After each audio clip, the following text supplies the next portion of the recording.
ज्योति माना ज्योतिर्लिंग, 12 ज्योतिर्लिंग की जो बात करते हैं शास्त्रों में, तो भक्ति मार्ग में शिव शंकर को एक मानते हैं। और जहाँ 12 जगहों पे शिव शंकर ने साक्षात्कार करा है, जहाँ लिंग मतलब आकार, ज्योति माना लाइट, लिंग माना आकार, तो जहाँ लाइट स्वरूप में साक्षात्कार करा है शिव शंकर ने, वहां शिवलिंग की स्थापना की, जैसे सोमनाथ, अलग अलग जगह।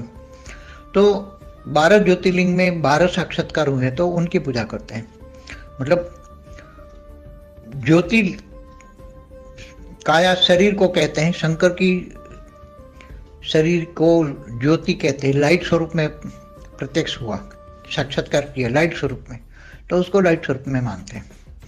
इसलिए ज्योतिर्लिंग में भी शिवलिंग कहते हैं। शिव माना शिव शंकर, लिंग माना आकार। तो जहाँ शिव शंकर की ज्योतिर्लिंग के अंदर या शिवलिंग के अंदर भी शिव शंकर की मूर्ति को ही रिप्रेजेंट करके याद करते हैं। इसलिए भक्ति मार्ग में हमेशा साकार की ही पूजा होती है, साकार की, चाहे विष्णु के अवतार की हो, चाहे रुद्रों के अवतार की हो, क्योंकि इनको ये शास्त्रों में भी लिखा है कि जो तुम्हें चाहिए वो देवताओं से मांगो। ये त्रिदेव हैं, ब्रह्मा विष्णु शंकर, सतोरजतमो, तो इनसे मांगो तो तुम्हें मिलेगा।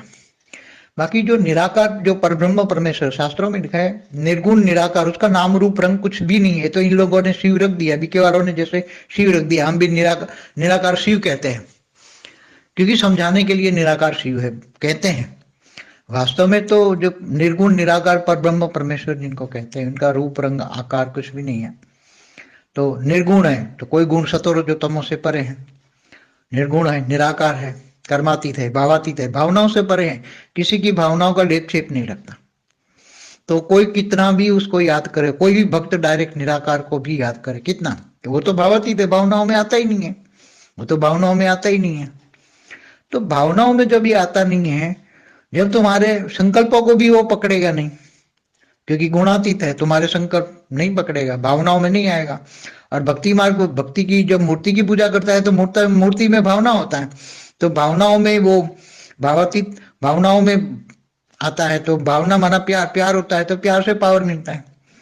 और वो तो निर्गुण निराकार, तो भावातीत, कर्मातीत, गुणातीत है, तो उनको वो भावनाओं में भी कभी नहीं आता, ना किसी डायरेक्ट। उनने ब्रह्मांड की रचना भी ऐसी तरह की है कि जो भी चाहिए वो तुम 3 देवताओं से मांगो या देवी ब्रह्मांड की आदि शक्ति से मांगो। हिंदू जो लोग होते